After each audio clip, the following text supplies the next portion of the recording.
Buenos días, sus señorías. Mi nombre es Fortunata Jacinta y aquí da comienzo una nueva entrega, en esta ocasión en formato entrevista, porque como ya ven ustedes, al otro lado de la pantalla nos acompaña David Fernández, que es un viejo conocido de este canal, aunque muchos de ustedes pues no van a reconocer su cara. Pero bueno, David, personalmente nos conocemos desde hace tiempo. ¿Qué más decirte? Bueno, bienvenido al canal. Ahora explicamos a la audiencia el motivo de que tú estés hoy aquí con nosotros. Lo primero, quería agradecerte la invitación a tu canal, porque yo he sido uno de los muchísimos, de los cientos de miles que te seguían a través de las redes, te escuchaba y poco a poco, pues escuchándote me ibas dando ideas para hacer algo, para un poquitín sumarme a esta rebelión cultural. He pasado de estar a un lado de la pantalla al otro. Entonces esto yo creo que también puede animar a muchos de tus seguidores, que se puede dar el paso y es posible de estar escuchando, de ser una persona pasiva escuchando o viendo tus vídeos, a ser un sujeto activo y poder participar en tu proyecto y también llevar iniciativas en la misma línea. Entonces, tengo que decirte que soy un hijo, digamos, intelectual de tu programa de YouTube. Muchas gracias. David, vamos a quedarnos con estas dos cosas que has dicho. Ciudadano particular, por un lado, y hay que hacer algo. Hay que hacer algo. Vamos a desvelar ya el motivo de que hoy estés aquí con nosotros, y es que David Fernández pues acaba de publicar este libro, Jaque Mate a la leyenda negra, manual de guerrilla cultural. Entonces, bueno, todos ustedes lo hemos comentado constantemente en este canal. Ya saben que de un tiempo a esta parte pues surgen muchas iniciativas particulares y ciudadanos anónimos en defensa de España y en defensa de la hispanidad. Muchas de estas iniciativas particulares han ido dando lugar pues a la publicación, por ejemplo, de libros, ¿verdad? También tenemos algún producto cinematográfico potente. Tenemos ahí a López Linares también trabajando con muchísimo empuje. Bueno, pues para disolver de alguna manera pues los efectos de la leyenda negra, son libros que normalmente se han dedicado a analizar causas y efectos de la leyenda negra, es decir, de esta ideología antiespañola que arranca, como bien saben ustedes, hace 500 años, pero que tiene una extraordinaria capacidad de adaptación, ¿verdad, David? Ahora lo vamos a hablar, porque resulta que sigue activa y se va acomodando muy bien a las nuevas circunstancias y a las nuevas necesidades e intereses de los enemigos internos y externos que necesitan pues de este argumentario negro legendario. Es decir, que se va adaptando a los nuevos contextos políticos y geopolíticos. También han surgido muchas iniciativas particulares en otras plataformas, que pueden ser, por ejemplo, si hablamos de las redes sociales en línea, pues aquí en YouTube, en Twitter, ahora llamado X, también en Instagram, en fin. Entonces, nuestro invitado de hoy, como decíamos al principio, forma parte de esta categoría de ciudadanos particulares que deciden poner su granito de arena y pasar directamente a la acción. Nos ofreces aquí, como dice muy bien el subtítulo de tu libro, Manual de Guerrilla Cultural, y lo has hecho pues echando mano de tus propios recursos, publicando este libro que está a vuestra disposición en Amazon, tanto en formato papel como en formato digital. Esto lo vamos a repetir a lo largo de la conversación para que quede claro, porque es un formato que va a permitir a la gente que nos está escuchando desde fuera de España,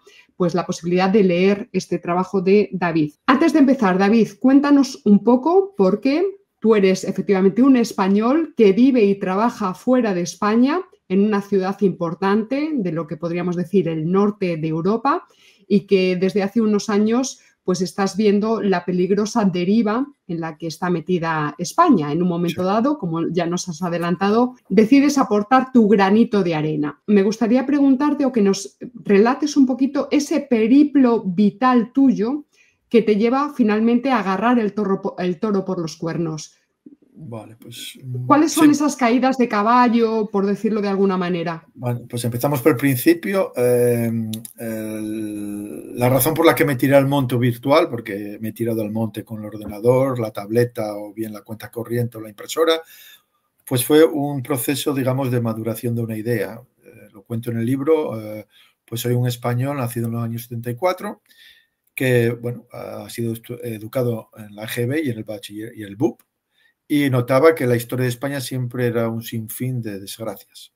Era una cosa que me sorprendía, porque parecía que nunca había nada positivo, siempre era un sinfín de desgracias, y el claro ejemplo eran la decadencia continua del imperio, que después supe que duró 300 años, pero como es posible que estés en decadencia durante 300 años.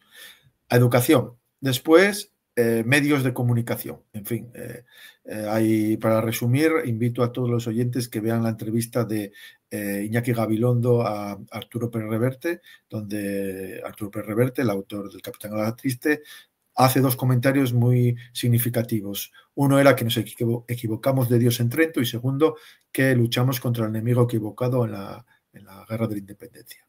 Eso, bueno, se ve que tanto Iñaki Gabilondo como Arturo Pérez Reverte se conocen muy bien, son muy amigos, y bueno, y semejantes afirmaciones, bueno, pues quedaron ahí. Y eso estoy hablando hace 15 años, me parece que fue esa entrevista. Entonces, ya tenemos educación, tenemos medios de comunicación, series de televisión, cine, entretenimiento. Bueno, pues voy a remitirme también a la serie famosa Eres una vez el hombre, que la podéis encontrar en YouTube. Hay un capítulo específico sobre el siglo de oro español, porque esta serie de producción francesa, en la que España, televisión española en la época, contribuyó, es del año 78-79, pues se relata la historia del mundo desde una visión francesa, que es muy interesante esto tenerlo en cuenta. Y hay un capítulo específico sobre el siglo de oro español. Son 30 minutos, yo creo que 28,50 minutos es una retaíla de estereotipos negrolegendarios. Desde el conquistador sediento de sangre, desde los vagos y criminales, bueno, presidiarios que fueron con Colón, a la incapacidad para el negocio, el comercio, etcétera, etcétera. Por supuesto, el papel de la Iglesia, muy negativo, con todos los atributos que un buen ilustrado tiene respecto a la Iglesia y respecto a la historia de España.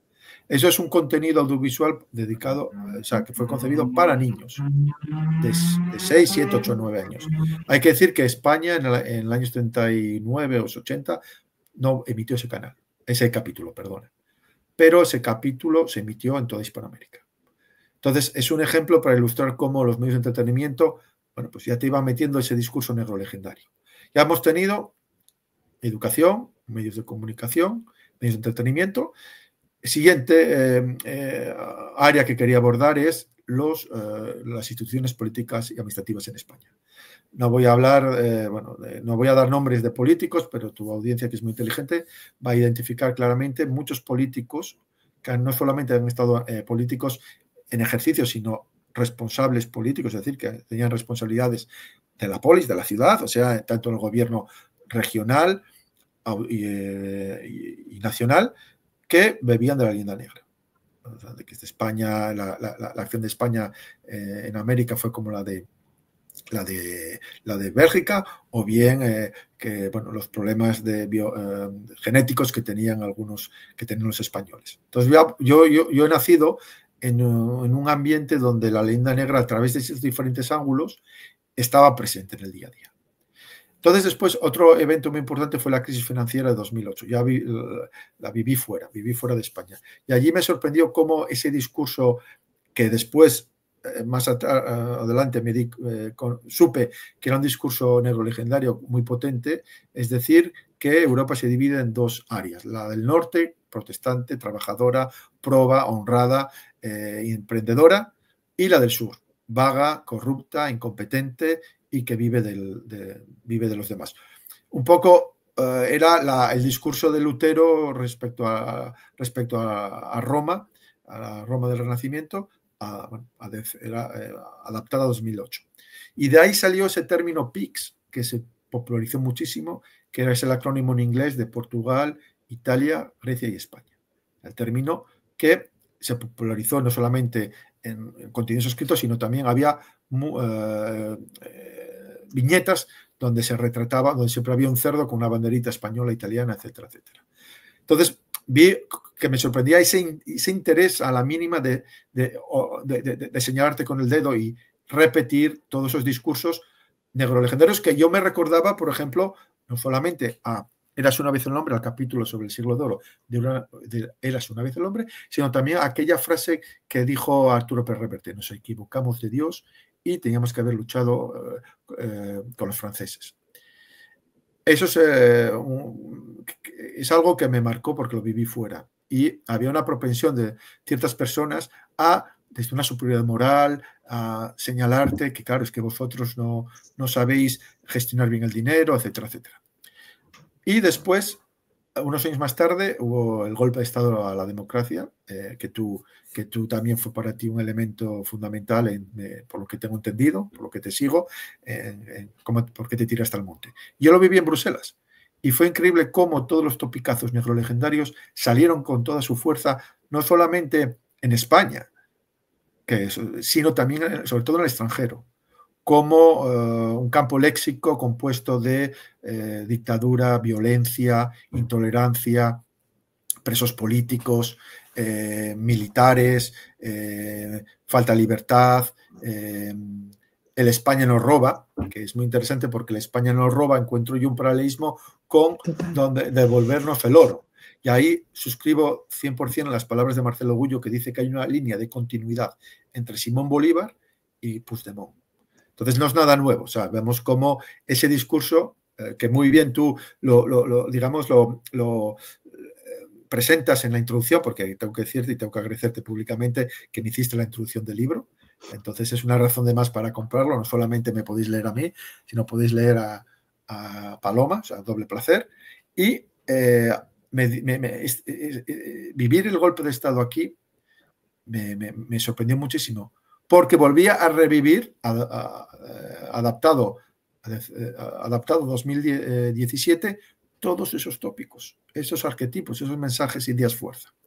Entonces, llegamos al momento más importante, la caída del caballo, como dice Carlos Leáñez, el momento de aragnórisis, que es cuando tú te das cuenta tu papel en la historia, mi historia personal y en la historia de como español.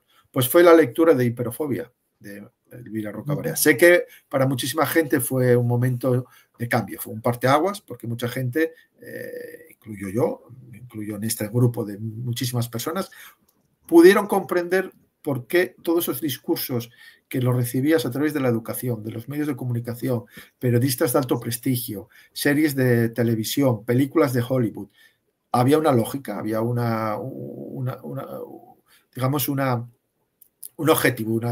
objetivo que era utilizar la historia de España como un arma política, utilizado por los enemigos externos, internos. Externos, ¿por qué? Porque el triángulo de la modernidad, como lo llamo en el libro, que son Alemania, Francia, Reino Unido, y si incluimos a los Estados Unidos, tienen como elementos constitutivos de su narrativa nacional la lucha contra España y la hispanidad. Y el catolicismo. No solamente Lutero o Bismarck, por ejemplo, en su Kulturkampf, la lucha contra el catolicismo fue fundamental. Y por lo visto, y eso me lo explicó José Luis Pozo Fajarnés, que San Ignacio de Loyola era el enemigo a batir. Totalmente.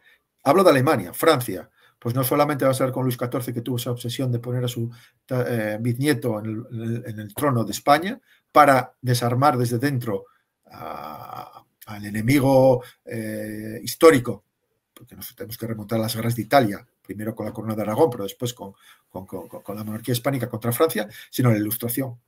La Ilustración francesa, los grandes pensadores de la Ilustración francesa eran profundamente negrolegendarios. Y digamos, un ejemplo de esto era la famosa frase de Masson de Morvilliers, que se debe a España. Nada. Entonces ya vemos como Alemania, Francia y el Reino Unido bueno, pues no solamente la Armada Invencible, sino también la lucha contra el catolicismo para que el anglicanismo fuera la religión de Estado. También Cromwell decía que la providencia nos ha puesto contra España, y los Estados Unidos con la llegada de los peregrinos que se fueron de la Inglaterra anglicana porque era demasiado católica. Hay un libro, el árbol de odio, escrito por un profesor de California, que explica muy bien cómo ese elemento antihispano y anticatólico está en el ADN de los Estados Unidos. Eso no quiere decir que hoy en día las cosas no hayan cambiado, porque afortunadamente parece que están cambiando. Pero ya vemos cómo los países que han configurado la modernidad y el occidente tienen en su fundamento un elemento antihispano y anticatólico. Por tanto, no es de extrañar que a la mínima salte ese discurso y se ponga a funcionar adaptado al siglo, al momento, 2008, 2017, y seguro que lo vamos a tener en el futuro. Y después los internos, pues los secesionismos patrios, que, como dije antes, reproducen el discurso de los libertadores. Ese discurso de que la España nos roba, la España nos oprime, incluso tienen esa deriva biologicista, que se ve claramente con el término maqueto y el término charnego, cómo ya se establecen como unas categorías biológicas. Claramente se bebe del cientificismo del siglo XIX, que como grandes admiradores de las ideas que triunfaban y hegemónicas en el siglo XIX, volvemos al triángulo de la modernidad, había razas. Había razas y unas razas estaban arriba y otras abajo. Obviamente los que hacían siempre esta clasificación piramidal estaban en la cúspide. Y basado siempre en unas doctrinas cientifistas. La ciencia que había reemplazado a Dios justificaba que unas personas eran superiores a otras. Y bueno, no quiero elaborar más sobre los enemigos, sobre los negrolegendarios internos, que tú tienes varios capítulos en los que abordas en detalle la acción de los negrolegendarios internos en España. Experiencia vital y la lectura de Imperofobia, que me permitió articular todas esas ideas que estaban flotando en el aire de una manera lógica. Y eso fue el momento que dije, bueno, hay que hacer algo. Y ahí es lo que me llevó a escribir el libro.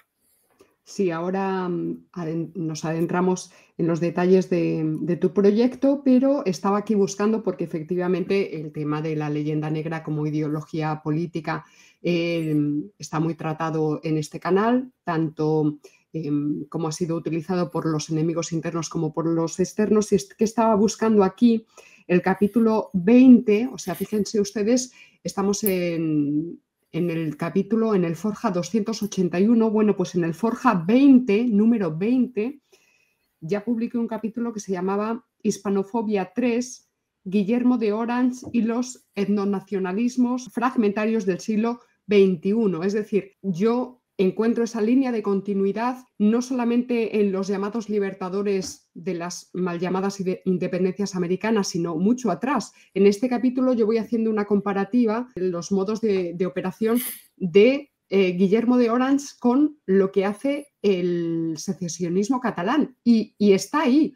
A eso nos referimos cuando decimos que la leyenda negra o esta ideología antiespañola es absolutamente adaptativa, se adapta facilísimamente a cualquier contexto político y geopolítico. Mira, también al hilo de lo que estabas comentando, con ese triángulo de la modernidad, que luego podemos incidir un poquito más, tenía recogido aquí un comentario que nos está contando que en las canciones populares, otra de las patas, ¿verdad?, de propagación de ideología negro-legendaria, en las canciones populares que se van formulando en la Guerra de México de 1846 a 1848 contra Estados Unidos. Estas canciones se refieren a la doncella española como complemento ideal para el guerrero sajón norteamericano, en contraposición al compañero, al hombre mexicano, al que en estas canciones se le retrata como hundido en la pereza,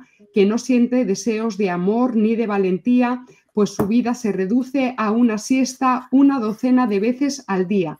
Es decir, el guerrero estadounidense que está cantando estas canciones, lo que está diciendo es que ellos tienen la misión regeneradora del individuo hispano, porque el individuo hispano pues es un holgazán y está tiene muchísimos defectos. Bueno, eso incido en el libro. En el capítulo 2 un poco explico por qué la leyenda negra es tan peligrosa o es tan perniciosa. Entonces hablo de las tres dimensiones de ataque de la leyenda negra: la corporal o biológica, la intelectual y la moral espiritual.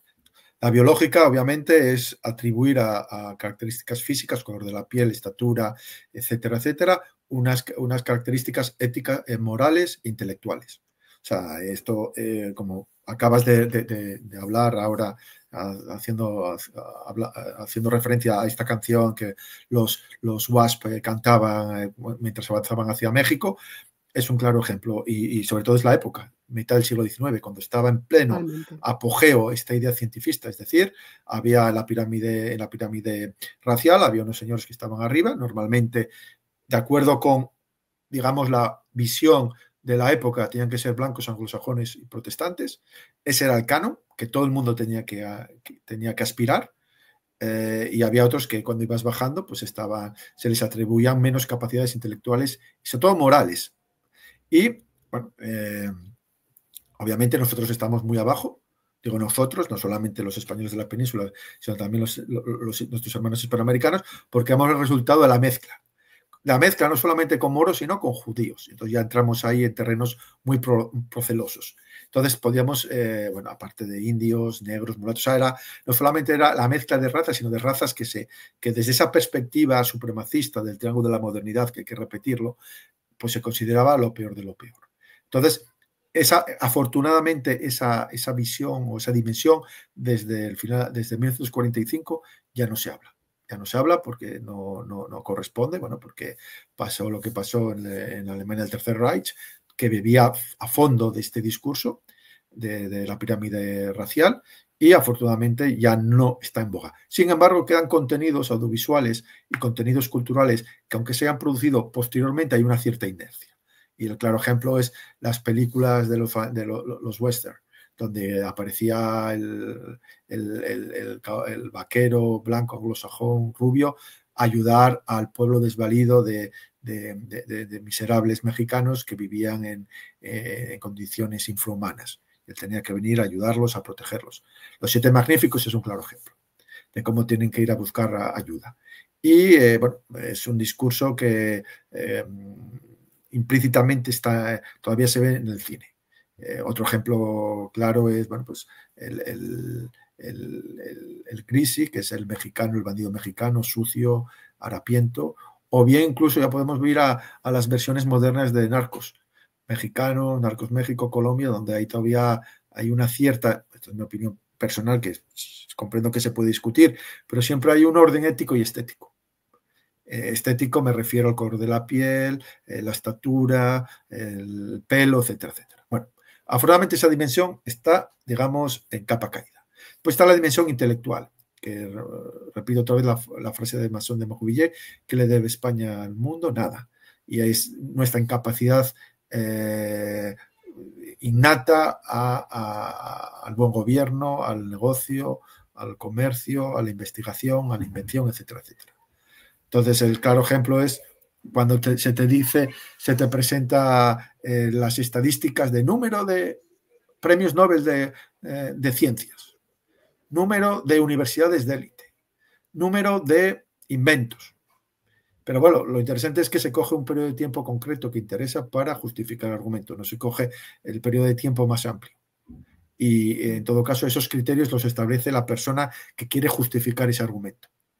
Entonces, ese discurso, bueno, está en boga, o sea, está en boga porque se considera que tenemos una cierta incapacidad para el negocio o la prosperidad económica. Bueno, Max Weber también se asoma por ahí como si siendo protestante, bueno, pues fuera garantía de prosperidad, cuando históricamente no es el caso. O sea, las regiones más prósperas de Europa desde la Edad Media, el norte de Italia, profundamente católica.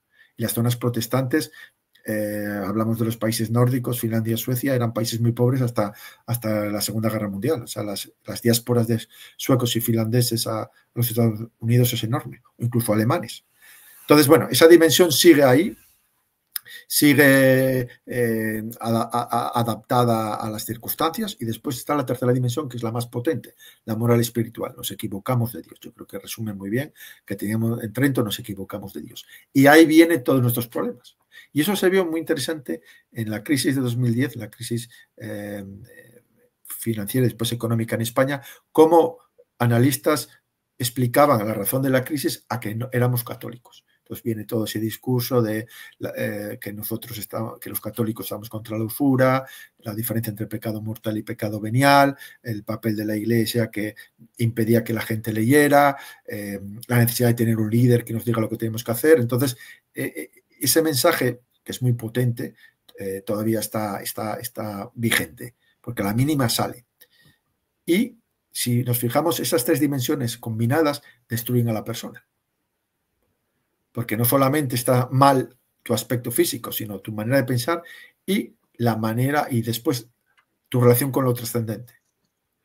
Y en este, digamos, un epítome de este efecto pernicioso que digamos, de la Linda Negra es la idea, el mensaje que se da sobre la lengua española, porque al fin y al cabo la lengua española es un resumen de todos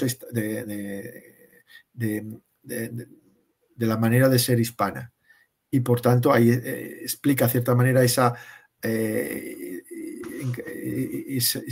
resentimiento y odio muchas veces que se ve respecto a lo español, como prueba del proceso de degeneración de que puede haber una sociedad. Y lo interesante es, por ejemplo, en los Estados Unidos, en ciertos sectores, obviamente no hablo de todos porque son 350 millones de personas, pero nos sorprende, digamos, cómo ese odio que se ve en ciertas personas cuando escuchan a alguien hablar en español en Estados Unidos, que debe ser una minoría, no lo dudo, pero te sorprende cómo salta inmediatamente una especie de odio atávico cuando se escucha hablar en español, obviamente un mexicano. Entonces, claro, ya tenemos todo el juego. O sea, es un mexicano con una piel oscura, bajito, que habla español.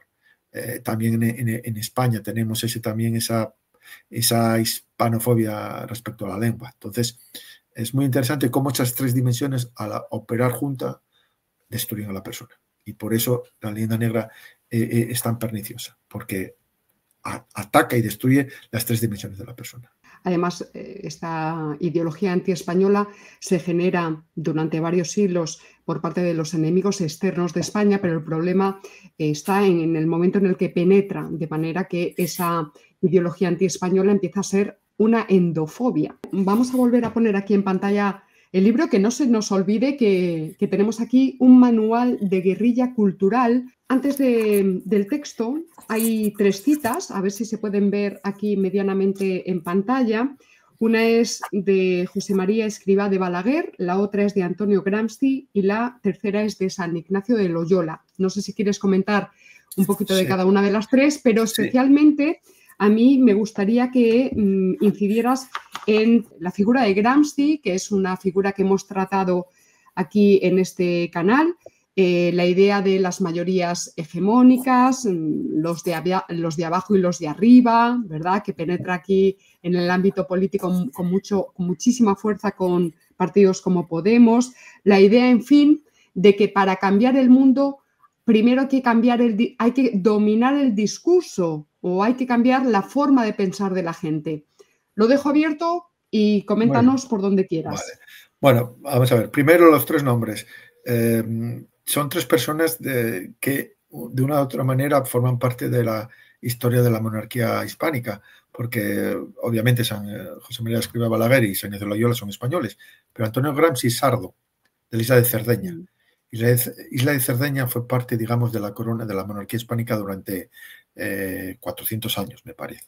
Es un poco un homenaje a la monarquía hispánica, citando a estas tres personas. Y ya un poquitín ahondando más en cada una de ellas, la idea de la cita de San José María Escrivá Balaguer dice: no vueles como un ave de corral cuando puedes subir como las águilas. Yo creo que a nosotros, cuando digo a nosotros, aquí en España y allí en Hispanoamérica, nos falta ese espíritu, esa visión de águila. Muchas personas están, o hoy día estamos, encantados de vivir como aves de corral picoteando en el gallinero. y no tenemos esa visión de águila, y lo que nos falta. No solamente para luchar contra la leyenda negra, sino para articular la hispanidad en el futuro. La segunda es de Antonio Gramsci. Instrúyanse porque tenemos necesidad de toda vuestra inteligencia. Agítense porque tendremos necesidad de todo vuestro entusiasmo. Organícense porque tendremos necesidad de toda vuestra fuerza. Obviamente, aquí hago un llamamiento a que cada uno asuma sus responsabilidades y se tire al monte virtual y se organice en un movimiento de guerrilla. Digo guerrilla cultural porque yo creo que es la única manera de conquistar espacios en las 5 áreas, que estas 5 áreas es gramsciano totalmente, es decir, educación, medios de comunicación, medios de entretenimiento, instituciones políticas administrativas y sociedad civil. Ahí es fundamental estas 5 áreas porque, bueno, siguiendo el pensamiento de Gramsci, es donde se crea el discurso hegemónico. Y son en estas áreas donde se crea el bien y el mal, o sea, en conciencia, donde se crea la conciencia en la sociedad. Y obviamente eso nos lleva también a la diferencia entre gobierno y poder. Se ha visto un claro ejemplo en el Reino Unido. En el Reino Unido los conservadores han estado en el poder con una mayoría absoluta, pero esas 5 áreas han estado en manos de los woke, si quieres decirlo, y no han podido hacer nada. Entonces, lo fundamental es poder controlar esas áreas. Y en este proceso de desnegrolegendarización de España es fundamental que vayamos ganando espacios de poder en esas 5 áreas, de abajo arriba. ¿Y cómo hacerlo? En función de nuestras posibilidades y circunstancias. Por tanto, apelo a todo el mundo, apelo con el libro al conductor de autobús, al farmacéutico, al profesor, como un alto funcionario del Ministerio de Economía, un alto ejecutivo de una multinacional. Apelo a todos que en función de sus circunstancias sepan ir ganando espacios. Y por eso utilizo el término de guerrilla, porque lo que hace la guerrilla es aprovecharse del conocimiento del medio para ir avanzando, ir derrotando al enemigo, ir ganando espacios. Entonces, para mí es fundamental esa visión gramsciana de cómo poder controlar a medio y largo plazo, porque esto es una lucha de generaciones. Obviamente, yo lo que estoy haciendo con este libro es plantear una semilla que espero que alguien la cuide, la riegue, le eche abono para que florezca. Porque estamos en un proceso de reconstrucción de una civilización. O sea, la leyenda negra es, como dice Marcelo Guyos, el huevo de la serpiente. Cualquier proceso de articulación de la hispanidad estará condenado al fracaso si no se neutraliza la leyenda negra. Sé que es un tema muy peliagudo y polémico, controversial, como dicen en Hispanoamérica, de que si se debe hablar o no de la leyenda negra. Yo parto de la base que todo problema, el primer paso para resolver el problema es denominarlo, clasificarlo, identificarlo y caracterizarlo, para poder después buscar una solución. Es decir, si yo tengo un problema de corazón, el médico, el cardiólogo va a hacer todo tipo de exámenes para intentar identificar el problema y buscar la clasificación adecuada según su saber y entender, para poder después venir con una terapia.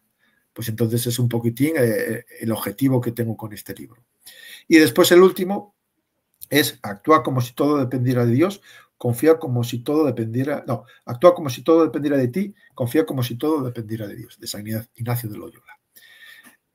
Obviamente porque es uno grande de nuestro pensamiento, del pensamiento hispano, o sea, es una figura que habría que rescatar y que habría que, digamos, utilizarlo como banderín de enganche, por esa idea que tiene del caballero, etcétera, etcétera. Pero aquí apelo a los creyentes y a los no creyentes. Debido a que esta tarea es hercúlea, aquí todos tenemos que buscar una transversalidad en que todo el mundo pueda aportar su granito de arena. Es decir, hay que buscar alianzas con gente que a priori nunca pensaríamos que podríamos trabajar juntos, pero ya es el caso, y hay que seguir por esa línea. Y por tanto apelo a San Ignacio de Loyola a esta visión que se dirige a los creyentes y a los no creyentes para poder actuar juntos. Entonces, resumiendo, yo quería con estas 3 citas que cuando el lector compre el libro y abra esta página y se encuentre y lea estas citas y las lea, ya comprenda por dónde van los tiros, cuál es el objetivo y cuál es la manera, digamos, también el modus operandi. Es decir, una visión de águila, que se vea la foto, La foto, no la pequeña parte digamos, de la foto, sino la foto.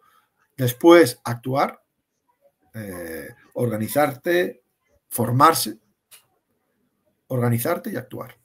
Y finalmente, confiar, si eres creyente, confiar en la divina providencia. Por ejemplo, el padre Zarraute seguro que estaría confiando en la divina providencia, o después a los no creyentes, Armesía, por ejemplo, pues pensaría como si todo dependiera de él mismo. Entonces, con estas tres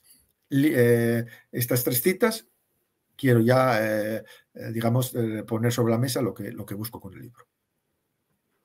Muy bien. Bueno, pues entonces, resumiendo, para que quede claro, empezábamos diciendo que efectivamente ha habido muchísima gente que ha hecho un análisis de este fenómeno de la leyenda negra, pues a nivel, podríamos decir, teórico, es decir, pues analizando las causas, las razones, los contenidos, cuáles son los contenidos de esta ideología antiespañola, cuáles son los efectos. Y David lo que nos propone es precisamente un manual. Es un manual, más que un diagnóstico de la leyenda negra, está ya muy trabajada. Bueno, pues David nos ofrece un manual de lucha directamente, una sistemática de lucha, una praxis concreta, es decir, una serie de prácticas que cualquier persona, cualquier ciudadano anónimo, desde su situación particular, como él ha dicho antes, pues si eres un profesor, si eres un alumno, un adolescente, un estudiante, si tienes algún tipo de poder, por ejemplo, en los altos cargos de una empresa, bueno, en definitiva, un ama de casa, lo que sea, que cualquiera pueda encontrar en este libro perfectamente sistematizado y estructurado una acción concreta que diga, pues mira, esa la puedo yo asumir y aportar mi granito de arena. Y tú siempre pones el mismo, bueno, un ejemplo muy facilito que aquí en el canal lo aplicamos. Y yo ya cuando lo escucho, por ejemplo, en Saber y Ganar, América Latina, no. Es que salto del sillón. No, América Latina no. Hispanoamérica. ¿Somos latinos? No. Son ustedes hispanos, somos hispanos. Estas pequeñas acciones, sobre todo el manejo del lenguaje. Pues bueno, lo que propongo, bueno, pues podemos ir área por área y hablar de algunas de las acciones. Entonces, por ejemplo, empezamos con la educación. Entonces, una clara es reformar los programas educativos. Y ahí es donde tiene un papel importante los profesores, los alumnos. Los padres, y los padres, las APAs. Y los padres, exacto. Las asociaciones de padres de alumnos, que pueden, obviamente no van a poder cambiar el programa, pero pueden ponerlo sobre la mesa y abrir el debate. Y en este sentido hay una iniciativa que invito a tus seguidores que le echen un vistazo, se llama Historia con Texto, que es un grupo de personas, son profesores, que han decidido redactar los manuales de historia de secundaria libre de leyenda negra. Entonces está totalmente gratuito en la red, o sea, vas a tu buscador, pones historia con texto, te sale la página web, te salen los documentos que te los puedes bajar y los puedes utilizar con total libertad. Es un ejemplo. Esto lo supe yo después, una vez presentando una de las presentaciones del libro, una de las personas me comentó esta acción, la explicó. Y me pareció un ejemplo perfecto de por dónde hay que ir. Y esa idea es que los profesores, por ejemplo, se pueden sindicar, las asociaciones de padres y alumnos pueden tomar iniciativas, los alumnos también. En este sentido, también hay otra acción que, bueno, está en otra área, pero el entrismo, es decir, intentar entrar en estas asociaciones de padres de alumnos, sindicatos, grupos de trabajo, para llevar a cabo acciones contra negrolegendarias y llevar este discurso. Y que, obviamente, como dije al principio, esto es un proceso largo de generaciones, pero se va entrando y se va generando la dinámica. Y mucha más gente que posiblemente no se atreva a expresarse porque expresarse de la misma manera que tú por miedo a las represalias o a estar marcado, dará el paso. Entonces, incido en la reforma de los programas educativos porque la educación, yo creo que ahí puede haber una dinámica de toma y daca, es decir, no solamente el profesor que habla, sino los alumnos, los padres y otros profesores pueden llevar el tema de la lucha contra la leyenda negra a debatir. Que no saldrá, no, pero ya se ha puesto una pica en Flandes y se abre una dinámica de con elementos, digamos, con estudios académicos, con libros y bibliografía certificada por su calidad y por su autenticidad, se puede destruir ese discurso negro legendario. Y no olvidemos que los profesores pueden perfectamente, dentro del marco legal, buscar las maneras de explicar la historia de España de una manera contextualizada, positiva y verdadera, sin leyenda negra. Y que, por ejemplo, los niños en primaria y secundaria sepan quién fue Blas de Lezo, sepan de las invasiones inglesas del siglo XIX que fueron derrotadas, sepan de la contraarmada, cosas que yo supe hace 4 años o 5 años, como quien dice. O sea, es algo que no se me ha pasado por la cabeza que hubo una contraarmada o que hubo la batalla de Cartagena de Indias, con la importancia que eso supuso. Y que entraba en una dinámica de lucha entre, bueno, pues algunos dicen entre la monarquía hispánica y la anglosfera, bueno, no sé cómo calificarlo, pero está claro que ha habido y existe todavía en diferentes niveles y con diferentes, digamos, formatos, una dialéctica, bueno, que es la dialéctica de imperios entre la anglosfera y el mundo hispánico, que tiene su elemento teológico, obviamente, porque ahí están las dos visiones del mundo, una visión católica y una visión protestante, aparte de los intereses geopolíticos propios de toda dialéctica, de controlar territorios, acceso, vías marítimas, vías comerciales, etcétera, etcétera. Entonces, esta es la acción que incido sobre la educación. Si quieres, puedo pasar a la siguiente, medios de comunicación. Mira, voy a comentar algo. Sí, voy a comentar porque yo creo que los seguidores del canal lo saben, pero no está mal volver a repetir. Ya saben ustedes que yo publiqué hace pocas semanas una carta que unos niños de 12 y 13 años habían mostrado al grupo de profesores de su instituto.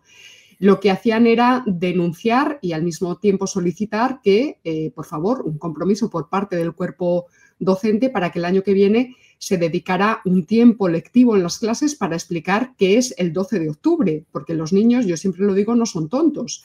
Los niños se dan cuenta perfectamente de que de unos años a esta parte se celebra el 8M y saben perfectamente qué significa esa fecha, cuáles son los contenidos de esa celebración. ¿Por qué se celebra?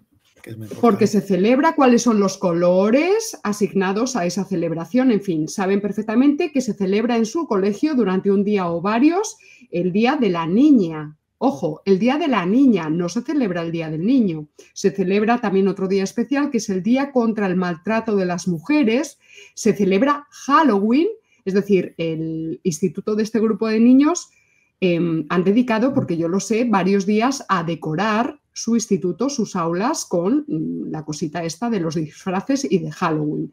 Entonces, los niños no son tontos y el 12 de octubre este año, que cayó en sábado, pues como yo les conozco perfectamente, sé que tardaron un día en darse cuenta de que el 12 de octubre no se había celebrado en su colegio. Entonces, para que veas, la iniciativa la llevó a cabo una niña en particular, que quien sea un poco avispado sabe quién es. Pero finalmente la carta la firmaron 25 alumnos. Estos 25 compañeros suyos, porque yo lo sé, pidieron permiso a sus padres. 25 familias dieron permiso a sus hijos para que firmaran esa reclamación al cuerpo docente. Y eso, cuando yo lo publiqué en las redes sociales, alcanzó 3 millones de visualizaciones. Es decir, para apuntar en la dirección que tú marcas de que esas pequeñas acciones cotidianas que puede hacer un ciudadano anónimo pueden llegar a tener mucha potencia y mucho recorrido. Evidentemente yo estoy contigo, podemos ver algunos efectos a corto plazo, pero sobre todo estamos trabajando con un horizonte a medio y largo plazo y tenemos que empezar ya. Otra cosa que yo creo que he dicho alguna vez en el canal, David, es, por favor, si nos está escuchando algún empresario, creación de una línea de ropa rotulada en español, pijamas rotulados en español. O sea, es que es imposible ir a un comercio porque está todo rotulado en inglés. Sí. Otra iniciativa, perdóname, David, y ahora ya te doy paso para que tú continúes, pero como yo sé que detrás del canal hay mucha gente, hay miles de personas, a lo mejor hay empresarios, a lo mejor hay fortunas familiares, a lo mejor hay fundaciones, a lo mejor hay entidades privadas o públicas que estén interesadas en patrocinar una iniciativa que yo llevo tiempo pergeñando, que es la posibilidad de generar una suerte de premios de productos culturales, pues para premiar poesías, novelas, pinturas, obras de teatro, composiciones musicales dedicadas a el análisis o la propagación de la hispanidad. Esos eventos sí que ya necesitan la participación de entidades o de personas con capacidad crediticia, con capacidad de financiación. Si alguien nos está escuchando y está interesado en este tipo de proyectos, pues por favor que nos contacten. Y ahora ya dejo que tú continúes por otro área, Bueno, sobre esto que estás diciendo del concurso, del premio, es lo desarrollo en el libro. Propongo el premio Julia Juderías para un poco valorizar todo tipo de acción, de contenido, de obra artística en el que, bueno, lucho contra la leyenda negra, pero bueno, vaya en la misma línea, valorice la acción de España. Entonces, bueno, obviamente el libro lo que hace es sistematizar muchas cosas que están en el ambiente, es decir, cosas que muchas más personas incluso han puesto ya en práctica. Entonces, eso es lo bueno, que es un libro que se basa en algo concreto y real. Segunda área, medios de comunicación. Aquí propongo una acción que va en la línea con lo que estabas diciendo ahora de cómo hablamos, de la manera de hablar. Se llama redactar el campo léxico. Es redactar un campo léxico en el que tengamos que identificar palabras que ya establecen el marco mental. Es decir, si yo te hablo de Latinoamérica, guerras, la época colonial y guerras de independencia, ya te he marcado, ya he establecido lo que está bien y lo que está mal. Entonces, lo que propongo es que un grupo de personas, esta es una acción, por ejemplo, que a diferencia de otras, como veremos, no se necesitan muchos recursos económicos, sería hacer un listado de palabras que tienen esa connotación y proponer, explicar el origen, que es yo creo que es capital saber de dónde viene esa palabra, es decir, por qué aparece Latinoamérica, por qué se utiliza el término colonial y no virreinal, cuando hay palabras que perfectamente pueden reemplazar ese término. Y proponer bien su presión, que no se utilicen, explicando por qué, para que no te acusen ni de censor, ni de persona ni de policía moral, sino únicamente explicar que para expresar esa idea hay un término que se ajusta más a la verdad histórica. Entonces sería redactar esas palabras, redactar ese campo léxico, identificando esas palabras, explicando el por qué, proponiendo un reemplazo, una palabra que reemplace, por ejemplo, Latinoamérica, Hispanoamérica, colonia, virreinato, época colonial, época virreinal, guerras de independencia, guerras de secesión. Y también crear palabras nuevas. Palabras nuevas, por ejemplo, propongo utilizar el verbo hispanizar. Porque no solamente porque España vino, digamos, de una cierta manera es el heredero de Roma y de Grecia. Centro Magno helenizó con la creación de ciudades por su imperio, por esa idea que tenía de la ciudad como centro de libertad y de civilización. Roma romanizó y España hispanizó. Entonces, utilizar ese término, que yo creo que podría ser un término que podía perfectamente reemplazar el término conquista. Porque el término, la conquista la hubo violencia, hubo muertes, hubo abusos, pero es parte de un todo. Y cuando hablamos de conquista, lo que estamos haciendo es quedándonos con la parte que interesa para justificar el mensaje. Sin embargo, si utilizamos el término hispanizar, que existe, de hecho, estamos hablando de un término, de un proceso civilizatorio, donde España no solamente mató y ocupó, sino también construyó caminos, puentes, ciudades, el aspecto material, trajo alimentos nuevos, el aspecto intelectual lo cuidó con colegios, universidades, y el aspecto espiritual con la creación con la evangelización y con la construcción de iglesias. Entonces, ese proceso de hispanización yo creo que es una palabra que define mejor lo que hizo España en el continente americano. Otras palabras también, bueno, por supuesto, Norteamérica como término político o América como término político para referirse a los Estados Unidos de Norteamérica, cambiarlo, porque América es un término geográfico. Por ejemplo, el término PIX, también eso, explicar por qué es y que no se debía utilizar. Utilizar también, bueno, pues a lo mejor crear un término que se refiere a el proceso de balcanización, lo que supuso la balcanización de Hispanoamérica. Crear un término, no sé, una hecatombe, utilizar un término que cuando lo utilices inmediatamente sepas que te estás refiriendo al proceso de balcanización de la monarquía hispánica en América y con todas las consecuencias nefastas que supuso. Entonces, el objetivo es crear un campo léxico para identificar palabras que habrá que dejar de utilizar, para reemplazarlas con otras, y añadir nuevos términos para utilizar un vocabulario. Y eso daría pie después a la elaboración por periodistas de un manual de estilo. Un manual de estilo que podrían utilizar periodistas en su trabajo. Y, por ejemplo, cuando se habla en un periódico de gran tirada, en un artículo de gran tirada, en la versión digital, porque en Latinoamérica pues se dice Hispanoamérica. Y ahí juega un papel muy importante también los lectores. Es decir, si en un artículo de un periódico digital de gran tirada empiezan a recibir comentarios, cientos de comentarios de diferentes usuarios diciendo que hay que utilizar no hay que utilizar Latinoamérica, sino utilizar Hispanoamérica, eso tendría un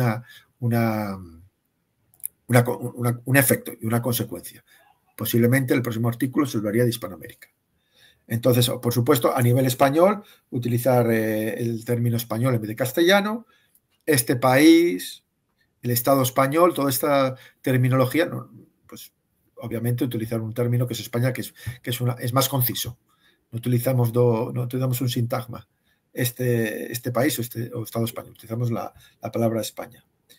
Y, bueno, pues sería un poquitín buscar términos que identifiquen la realidad de una manera más exacta y hacerlos popularizarlos. Por eso es muy importante, en el libro también una de las ideas fuerza es la interacción entre las diferentes acciones para crear sinergias.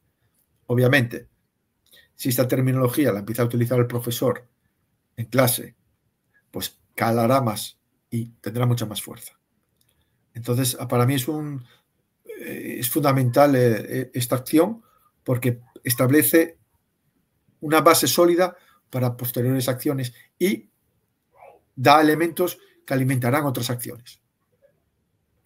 Pues, por ejemplo, hay una acción que habla sobre popularizar contenidos legendarios, pues obviamente en documentales, series de televisión, utilizar esa terminología. Muy bien, muy enriquecedor todo lo que nos cuentas. De todas formas, no olviden ustedes que lo importante es la lectura, entretenimiento del libro, donde está todo perfectamente sistematizado y estructurado. Jaque mate a la leyenda negra, manual de guerrilla cultural. Bueno, si te parece, David, podemos avanzar e ir a una nueva área que sería cultura, entretenimiento. ¿Por dónde vamos ahora? Pues muy bien, pues entonces sí, sería otra de las acciones que se llama la popularización de contenidos legendarios. Esta es importante porque en el libro hay una tríada de acciones que se alimentan una a la otra. En la primera área, en la área de educación, hablo de la generación de contenidos legendarios.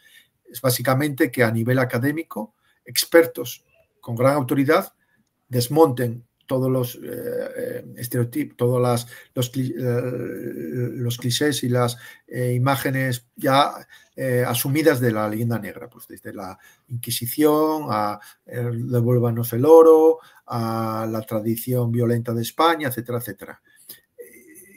Esos contenidos serían contenidos académicos, necesitarían ser, digamos, traducidos en un lenguaje mucho más asequible para gente que tendría un interés en el tema.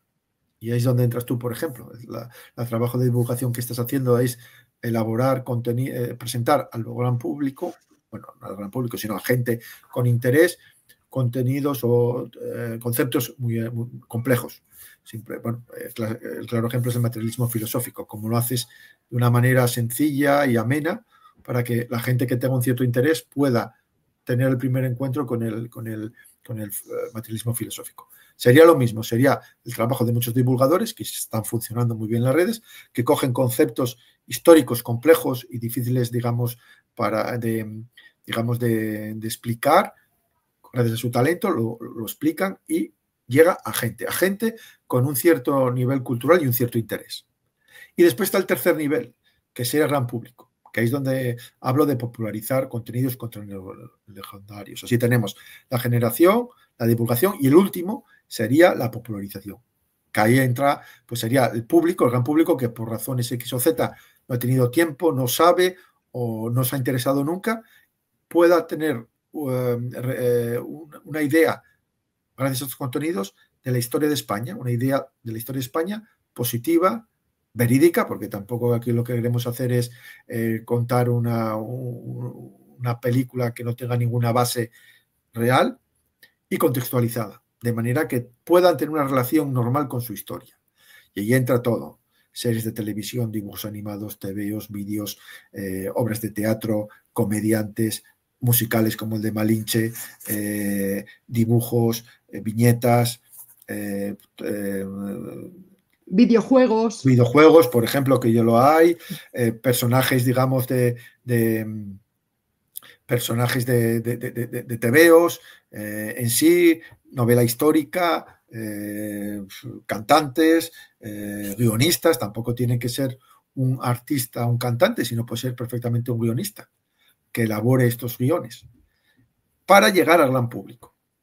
Y obviamente esto supone un gran desafío porque, como bien sabemos, esta área es fundamental para controlar la sociedad, sobre todo en la época de la imagen. O sea, vivimos en una sociedad de la imagen. Entonces, quien controla esta área tiene un gran poder, porque no solamente, digamos, establece el discurso hegemónico, sino también ya está formateando las mentes de los niños a través de dibujos animados. El claro ejemplo es la serie Érase una vez el hombre, que perfectamente ilustra, digamos, el poder que tiene digamos, esta área y esta acción para establecer y crear marcos mentales.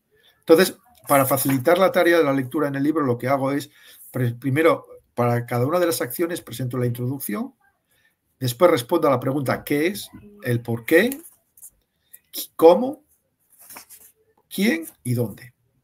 Y no solamente eso, presento un análisis DAFO, que es de debilidades, amenazas, fortalezas y oportunidades de la acción, de manera que el lector pueda conocer más en detalle en qué consiste esta acción. Y por último, ofrezco una serie de criterios operativos que van a permitir al lector saber si esta acción se corresponde más bien o no a sus circunstancias personales. Por ejemplo, si es una acción, eres una persona que tiene dinero, es una persona que tiene un grupo de amigos que están interesados en la guerrilla cultural y tiene entre sus amigos un experto informático, pues habrá acciones que se adecúen más a esas circunstancias. Sin embargo, eres una persona jubilada que no tiene ningún conocimiento de las nuevas tecnologías, pero que escribe muy bien, pues se puede dedicar, gracias a una de estas acciones, a trabajar, por ejemplo, en el manual de estilo. O sea, he pensado que es muy importante que haya unos criterios operativos que permitan ya al lector filtrar las acciones, identificar inmediatamente cuál es la que le viene. Y por último, para acabar, propongo ejemplos concretos, de manera que inspiren al lector o bien pase a la acción y diga, bueno, pues voy a hacer esto.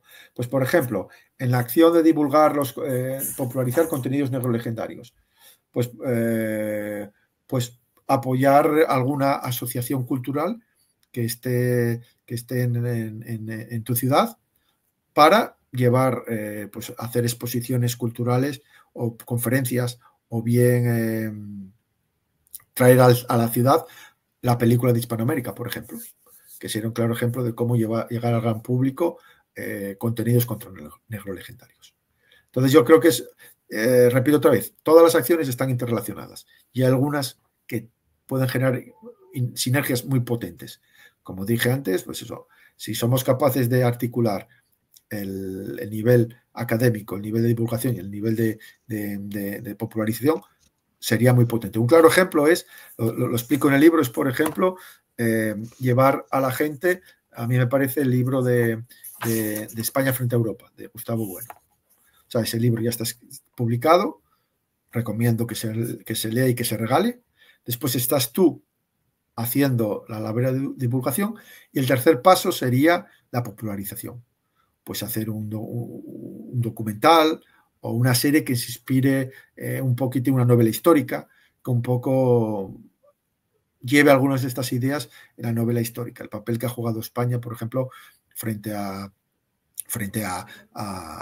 Triángulo de la Modernidad, o también el explicar a través de una novela histórica el papel que juega un imperio generador y un imperio depredador. De manera que esos conceptos le lleguen al gran público de una manera sencilla. Claro. Bueno, novela histórica o novela en sí. O también, sí, pues, también. Siempre tengo en la cabeza, como pueden ustedes comprender, la grandísima novela Fortunata y Jacinta, que sí, es ficción, pero efectivamente, pues ahora, con la perspectiva que da el tiempo, pues se puede interpretar perfectamente como un reflejo de lo que era la sociedad española de aquella época.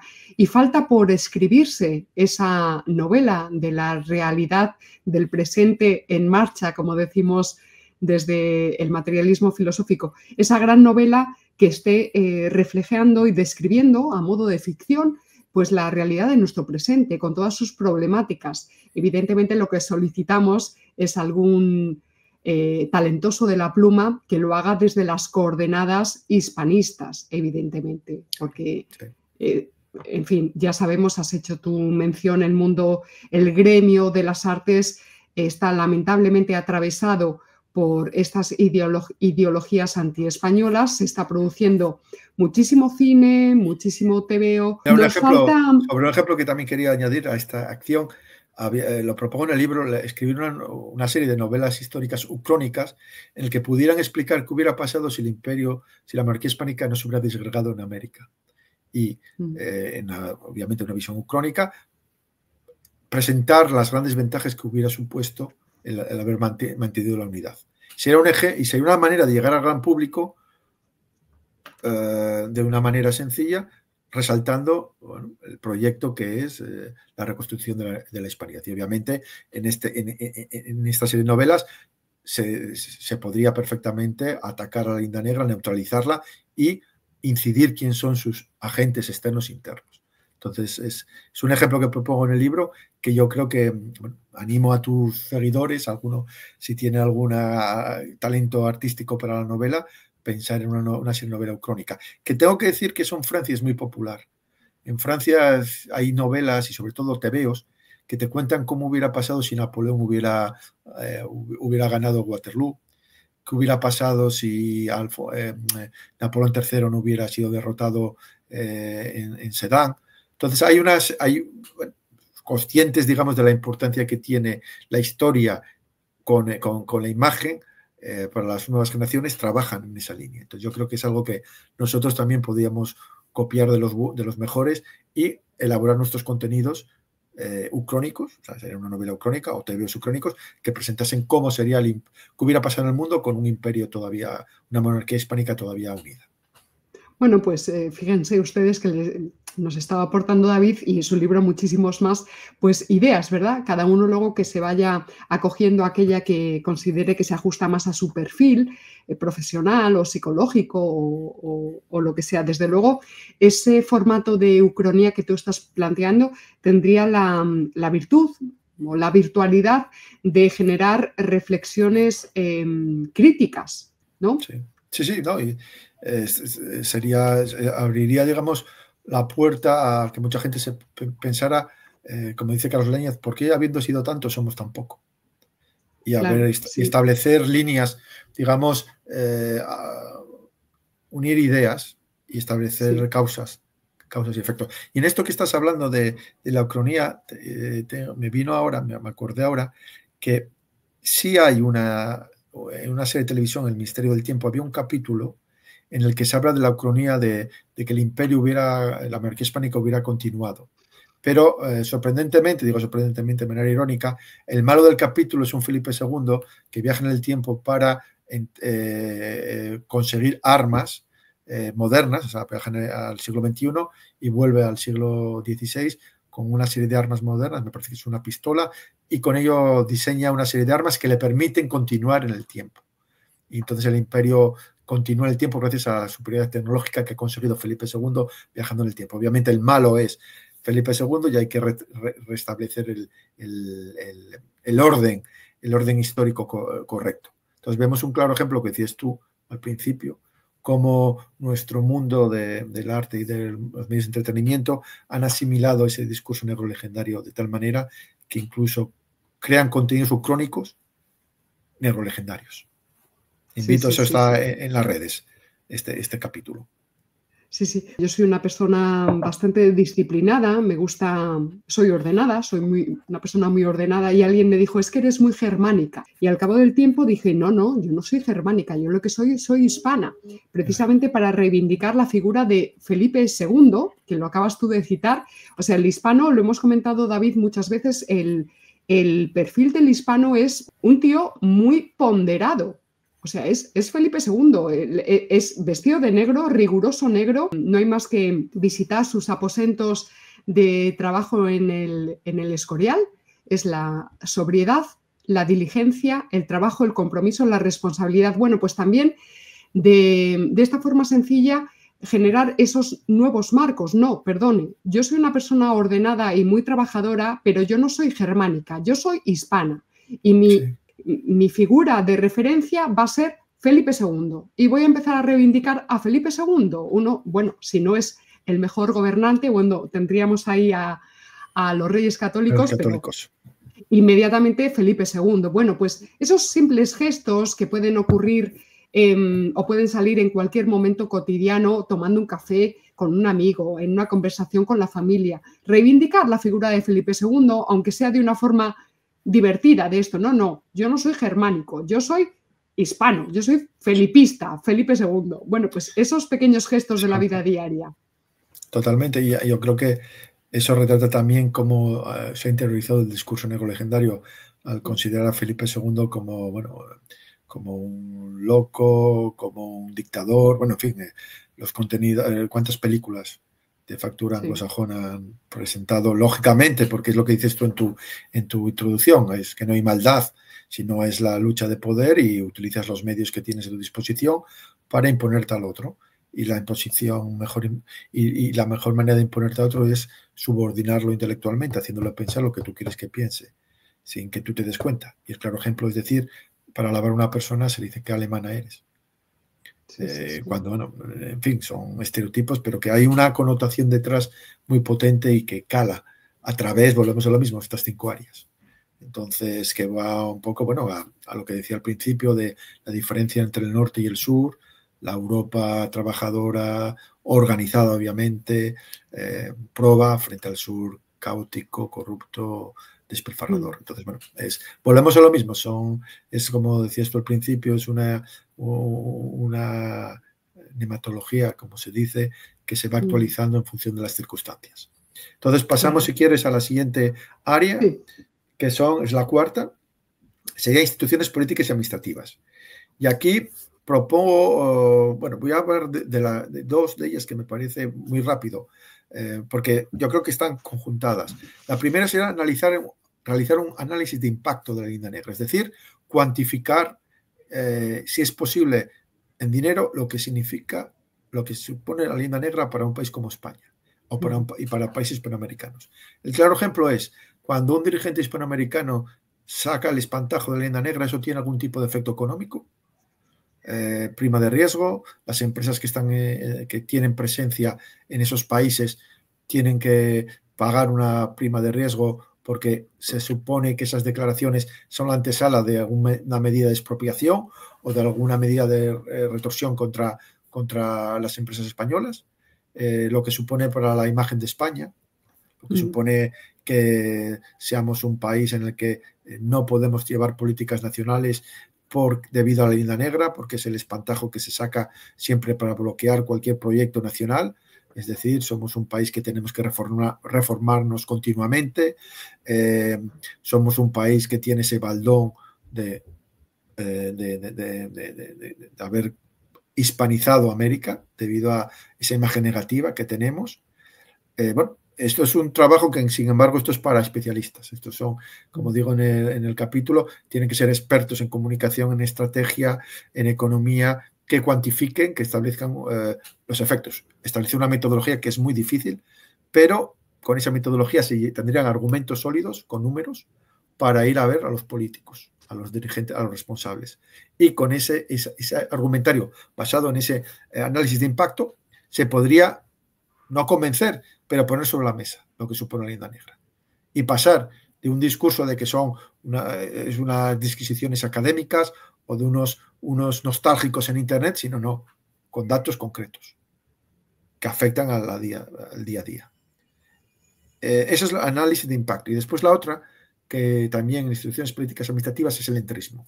Simplemente es poder entrar y desde allí, desde ese puesto de trabajo que tienes en las instituciones, hacer un trabajo de lucha contra la leyenda negra y de prohispanidad.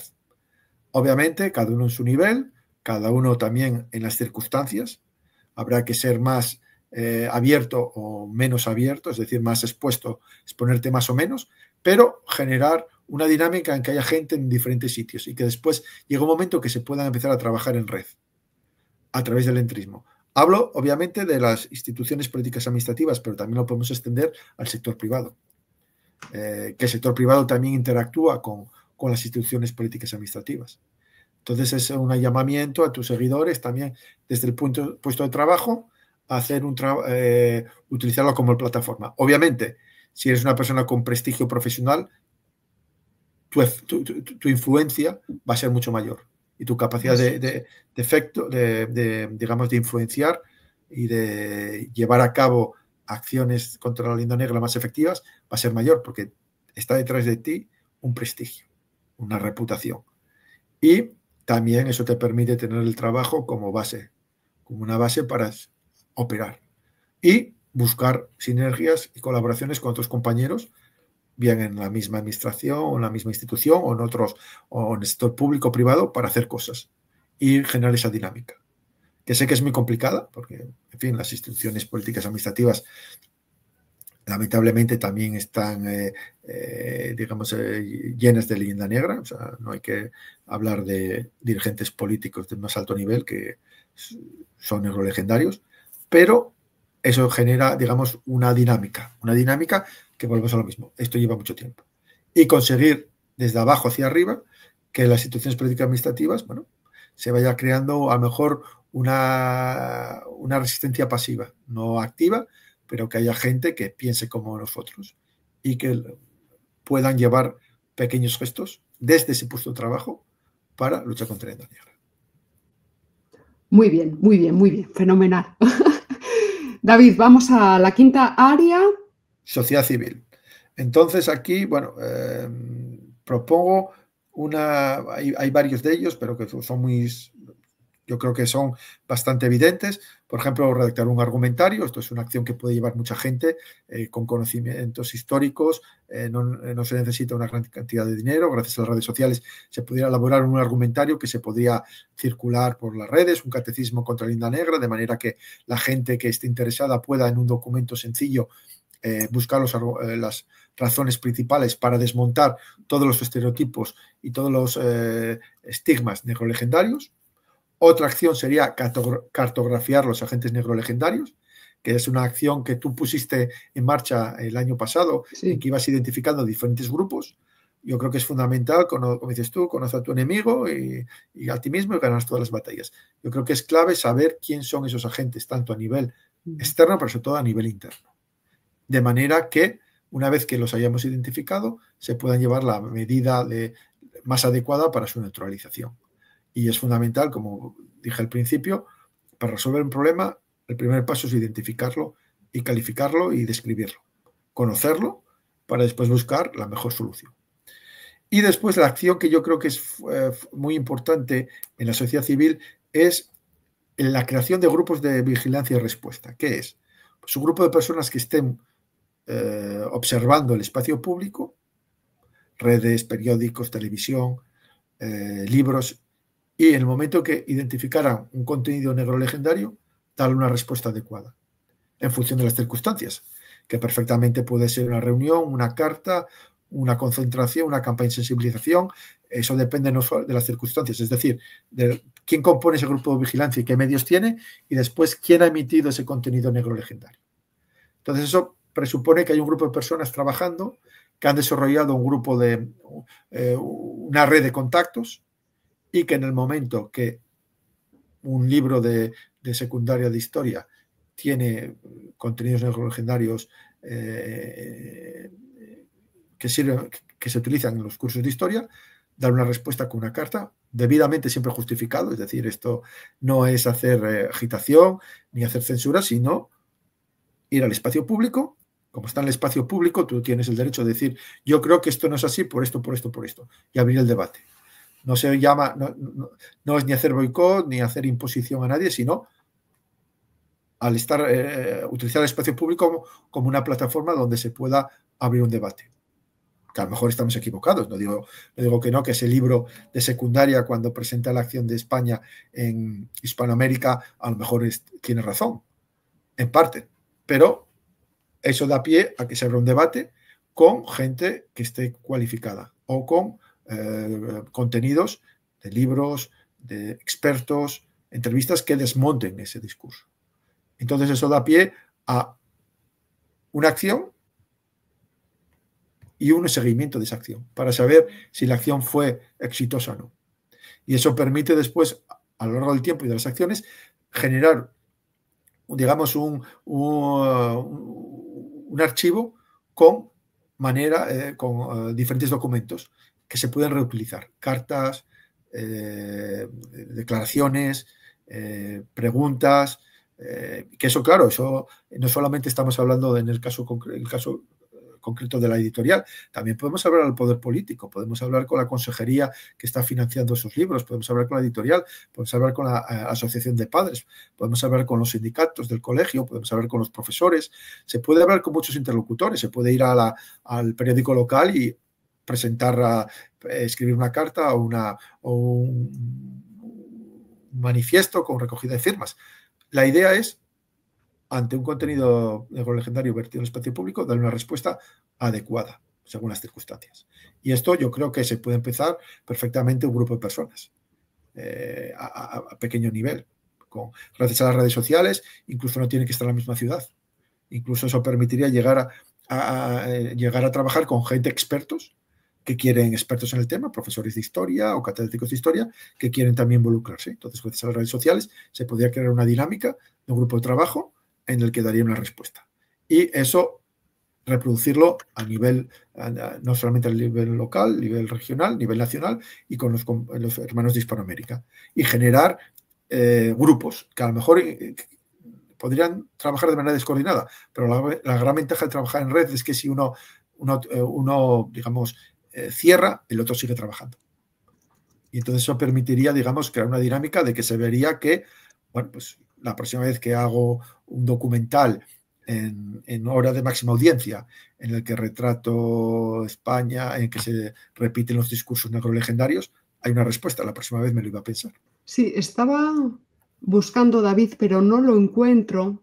A ver, no me voy a atrever a decir el nombre, pero funciona desde hace varios años un perfil en Twitter, ahora llamado X. Los contenidos de su perfil consisten precisamente en denunciar las corrupciones ideológicas, generalmente, que se generan en los espacios de radiotelevisión española.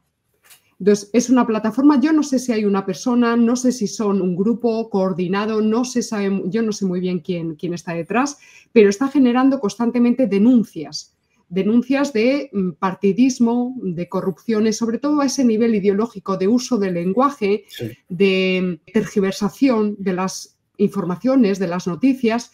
Bueno, pues una cosa, lo pongo como un ejemplo de algo sencillo que posiblemente lo que haya detrás de ese perfil sea una persona. Es una persona en una red social muy potente como es Twitter, ahora X, y que con una voluntad y una perseverancia y una continuidad, porque está constantemente pendiente, es decir, está publicando, todas las semanas tiene publicadas denuncias. Es una invitación a esta idea de David de que cualquier persona puede avanzar mucho trabajo en esta guerrilla cultural, en este y trabajo hago cultural. hincapié, Paloma, sobre las redes sociales, Internet.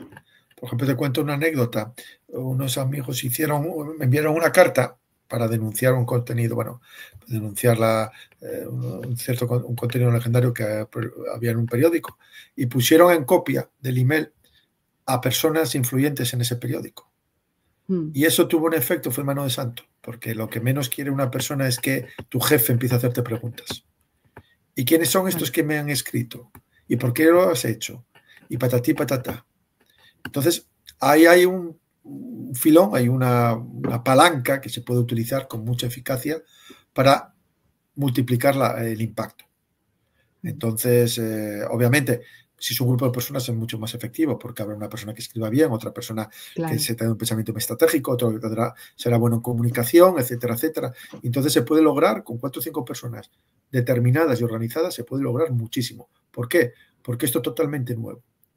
No solamente porque estas personas están acostumbradas a nadar contra corriente, sino porque no hay nada. O sea, hay una hegemonía cultural durante los 50 años donde muchos operadores han actuado con total impunidad. Nunca han tenido nadie enfrente. Entonces, que empieza a aparecer ahora gente, gracias a las redes sociales, cambia todo. Porque parece que un email no llega, no cambia mucho. Porque claro, un email, vuelvo a lo mismo, donde se ponen copias de determinadas personas, eso no se sabe si va a llegar a algún sitio, pero puede llegar.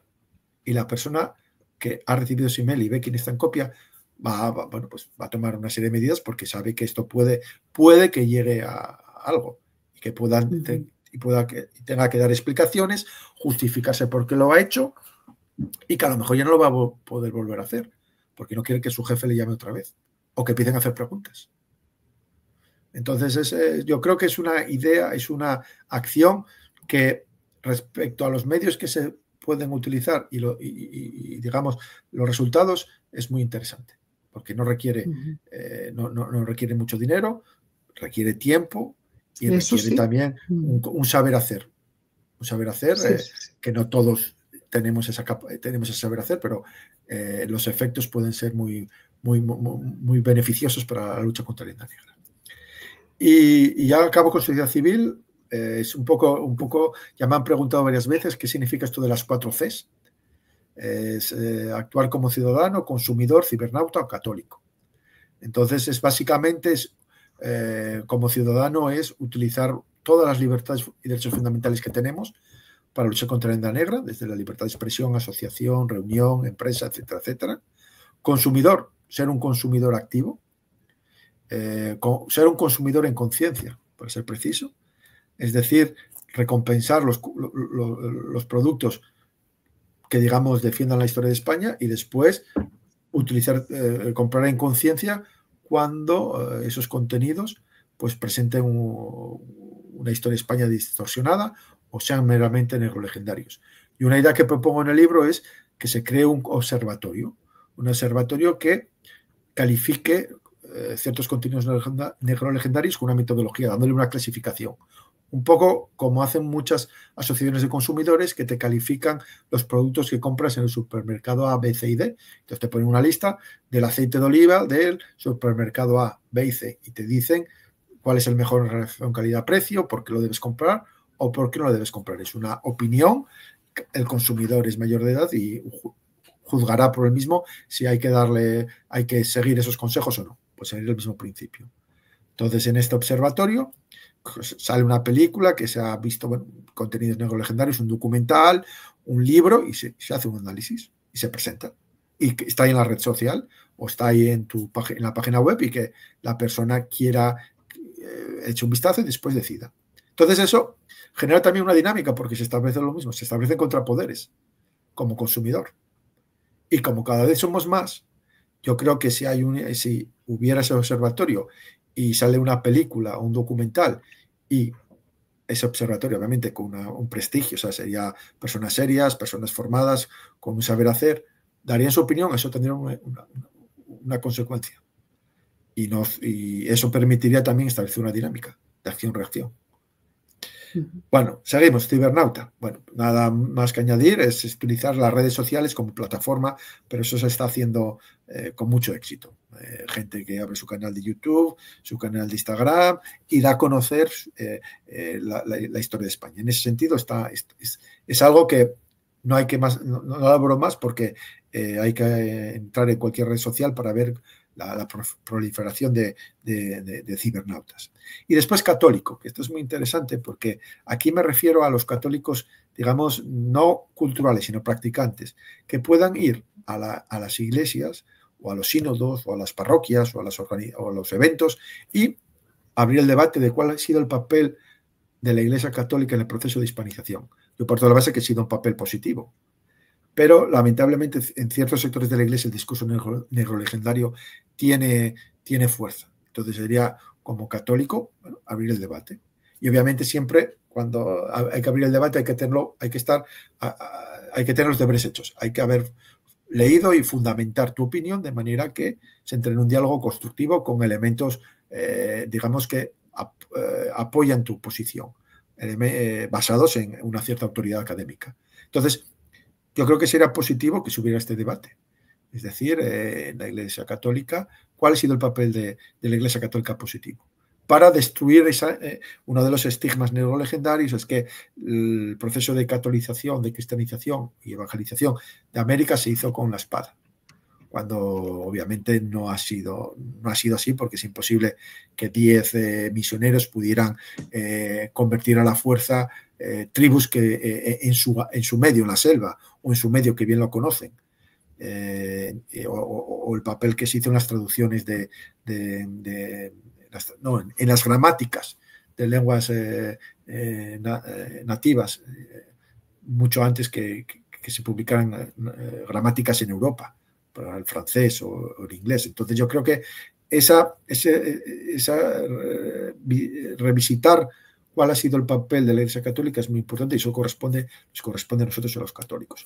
Por eso, y acabo aquí con el área de sociedad civil, porque yo creo que es una área que no nos viene inmediatamente en la batalla cultural, como puede ser el área de educación o de medios de comunicación, pero es un área que permite da mucho juego.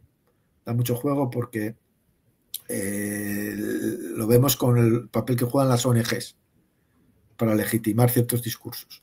Por tanto, si somos capaces de entrar en ese área y empezar a ganar espacios, podemos llegar muy lejos, porque la sociedad civil hay muchísimos actores que conocemos de todos, pero nuevos actores también. Y es fundamental que tengamos también nuestro papel a jugar en este área. Gracias a estas 4 acciones que son, bueno, que quiero que el lector se inspire, que la mejore o que la cambie, pero que permita ganar ese espacio en la sociedad civil. Muy bien, bueno, llevamos ya algo más de 1 hora y media de conversación. No sé si quieres comentar algo sobre lo que sería la gran propuesta de tu manual, que es la creación de esos centros de excelencia para la promoción de la hispanidad, algo que se desarrolla en otros países, bueno, casi por defecto, pero que en España pues no se hace, no hay voluntad de hacerlo. No interesa. Francia, por ejemplo, el ámbito de la francofonía lo tiene absolutamente dominado y controlado desde los recursos del Estado. Es un trabajo del Estado de primer orden, y digo del Estado porque da igual el tipo de partido político que está en el gobierno de turno. Es una labor del Estado francés y que en España, sin embargo, pues está completamente desatendido. Muy bien que la has sacado porque, bueno, es la que más tengo, la que más me gusta y la que yo creo que tiene un efecto a medio y largo plazo enorme. Pues básicamente es crear nuestros centros de excelencia, es decir, centros de excelencia educativa donde formaríamos a nuestras clases dirigentes, a nuestras élites y líderes desde la tradición hispana. Parto del principio que ningún país deja que otro país le cuente la historia y ningún país que se precie forma sus élites en otros países. Todos los países, digamos, y los ejemplos están ahí, digamos, no solamente tengo de la modernidad, pero las nuevas potencias o bueno, no emergentes, pero las nuevas potencias asiáticas tienen todos sus centros de excelencia. Obviamente copian o mejoran o aprenden los demás, pero saben que tienen que tener sus propias universidades de élite, donde los futuros dirigentes se forman. ¿Para qué? Para, digamos, llevar a cabo planes y programas que protejan la continuidad del Estado. O sea, tenemos en Francia las grandes escuelas, Oxford y Cambridge en Inglaterra, la Ivy League en el Reino Unido, perdón, en Estados Unidos, que a pesar de, bueno, que hay que reconocer también que gracias al wokismo están perdiendo toda credibilidad y todo ese, no solamente prestigio, sino también ese saber hacer y esa calidad académica, excelencia académica, gracias o a pesar del wokismo, están perdiendo todo el bagaje positivo y que aportaban al país. Entonces es uno de los grandes problemas que tienen los Estados Unidos y Trump, que va a hacer con las universidades que están, digamos, controladas por el wokismo. Entonces, lo que propongo es que nosotros creemos nuestras propias universidades, pero también escuelas secundarias, donde formemos nuestras élites. Es decir, un principio de meritocracia, de igualdad y capacidad. Cualquier persona de la hispanidad que tenga el talento y la capacidad pueda estudiar de manera gratuita y que genere una dinámica que a medio y largo plazo esas personas, cuando llegan a puestos de poder, lleven a cabo planes, proyectos y programas que no solamente desnegrolegendaricen España y la hispanidad, sino también que preparen las bases para la reunificación. Porque no podremos reunificar la hispanidad sin tener unas élites que estén formadas desde nuestra propia tradición. Y cuando hablo de nuestra propia tradición, hablo no solamente de la Escuela de Salamanca del siglo XVI y XVII, hablo también del padre Benito Pérez Feijóo, hablo del barroco español, hablo bueno, incluso la Escuela Filosófica de Oviedo, de los pensadores hispanoamericanos también que los hay, que debido a un sistema educativo en el que pone de lado toda nuestra historia, obviamente esto lo he sabido, que existía el padre Benito Pérez Feijóo o la Escuela de Salamanca con sus grandes pensadores hace pocos años. Y en Hispanoamérica sé que también hay nombres que empiezo a conocer que han pensado esto. Entonces la idea sería, a partir de ese acervo, generar los planes de estudio que permitirían a los hispanos con talento poder recibir una educación de calidad y que sean llamados a llevar ese proceso. Está este aspecto interno, pero también está el aspecto externo. Si somos capaces de generar estos centros de excelencia académicos, las élites de otros países, sobre todo de las potencias emergentes en un mundo multipolar, pensarían también por qué no enviarlos a aprender español. No solamente van a aprender español, sino van a tener una educación de calidad. Y me estoy refiriendo a las potencias que dentro de 30 o 40 años van a estar ahí a nivel regional. Pues hablo, por ejemplo, de una Indonesia, hablo de una Turquía, hablo de una Arabia Saudí, hablo de una Nigeria, que perfectamente, gracias al español como baterín de enganche, envían a sus hijos y a sus élites. Y esas élites volverían a sus países de origen con una visión de la hispanidad acertada y exacta. Y digamos, próxima basada en la verdad, no lo que te cuentan en las universidades de los Estados Unidos o en las universidades o en el Reino Unido, que volvemos a hablar al principio. Son centros educativos de países que en su relato nacional la lucha contra la hispanidad ha sido fundamental, contra lo hispano ha sido fundamental. Por tanto, no nos sorprenda que tengamos ministros y gente en altos puestos de responsabilidad en España que hayan sido educados en centros educativos dependientes de otros países que después hayan interiorizado el discurso negro legendario.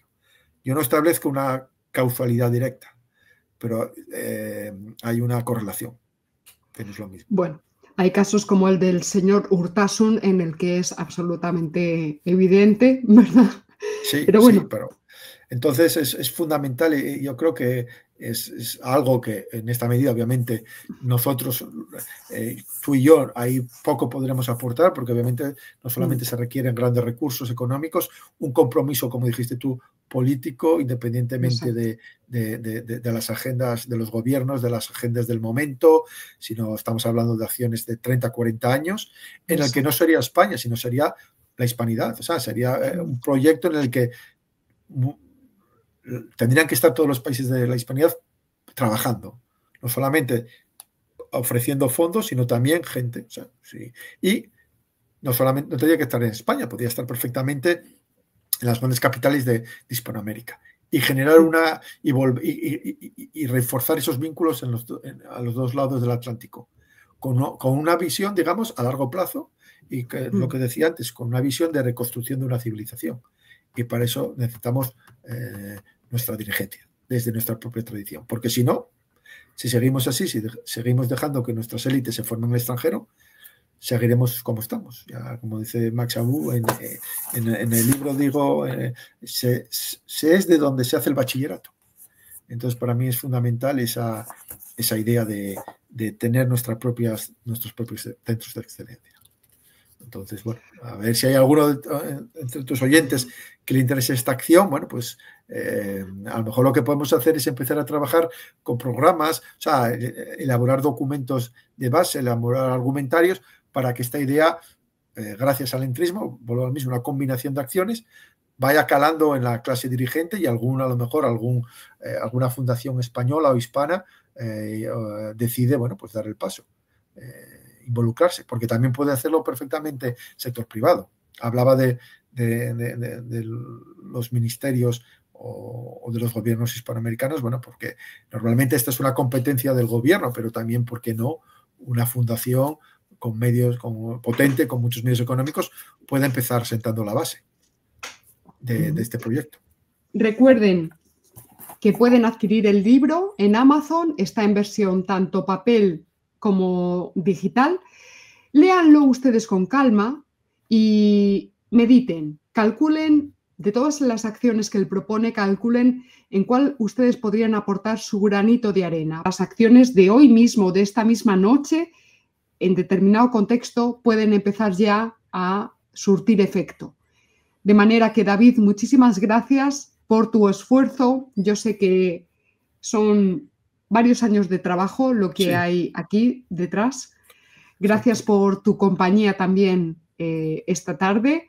Y, en fin, no sé si quieres cerrar con algún apunte que se te haya quedado por ahí perdido. Sí, bueno, dos cosas. Primero, recomendar el libro para los regalos de Reyes. No digo Papá Noel, sino regalo de Reyes, que está la versión papel, que es bastante económica. El objetivo es llegar al mayor número de personas posibles. Exacto. Se puede comprar también en una librería en Badajoz, El Rincón del Pensar, o sea que también los que estén de Badajoz o que estéis en España también la podéis adquirir y regalarla para Reyes, porque un mensaje que he querido transmitir hoy es que la lucha contra la leyenda negra no es únicamente la lucha contra la leyenda negra en sí, sino es una etapa para un proceso mucho más largo. Un proceso que es, en segundo nivel, es la articulación de la hispanidad, no sé cómo, pero es una condición necesaria acabar con la leyenda negra. Y el tercer estadio, que es el más importante, sería que a partir de esa hispanidad articulada, ofrecer al mundo un modelo de modernidad alternativo. Entonces, lo positivo, hay muchas cosas positivas y no soy aquí, digamos, una persona optimista por definición, sino veo la realidad. Primero, que se está formando de la nada gente un movimiento de gente que en su tiempo libre, con su dinero, con su salud, se han involucrado en un proyecto que va más allá de ellos. Habrá diferentes motivaciones, cansados de la situación actual del país, el futuro de sus hijos, su responsabilidad ante la historia, no sé, habrá diferentes motivaciones, pero hay cada vez más gente que se lía el petate y se tira al monte, contra todo y contra todos. Segundo, quien está enfrente no está acostumbrado a remar contra corriente.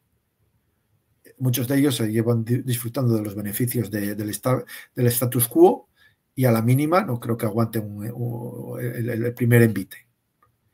Y tercero, esto es un proyecto que nos trasciende, esto lo hacemos por nuestros hijos y nuestros nietos. Entonces yo creo que vuelvo a lo mismo, esto no es un proceso que va más allá de nuestras, digamos, nuestras ambiciones, sino que nos involucramos en algo que puede cambiar muchísimas cosas, no solamente en España y en la hispanidad, sino también ofrecer al mundo, ir al mundo y decir, mira, tenemos un proyecto diferente al actual, que creemos que es bueno, que creemos que tiende al bien común, y yo creo que eso también es una motivación, saber que estamos ofreciendo algo concreto, porque todo lo que queremos lograr, ya de una cierta manera ya lo ha habido durante 300 años en Hispanoamérica. Obviamente, esto no es un discurso nostálgico ni un discurso de querer reconstruir algo que se rompió, no, sino ir allí al pasado, al acervo que tenemos,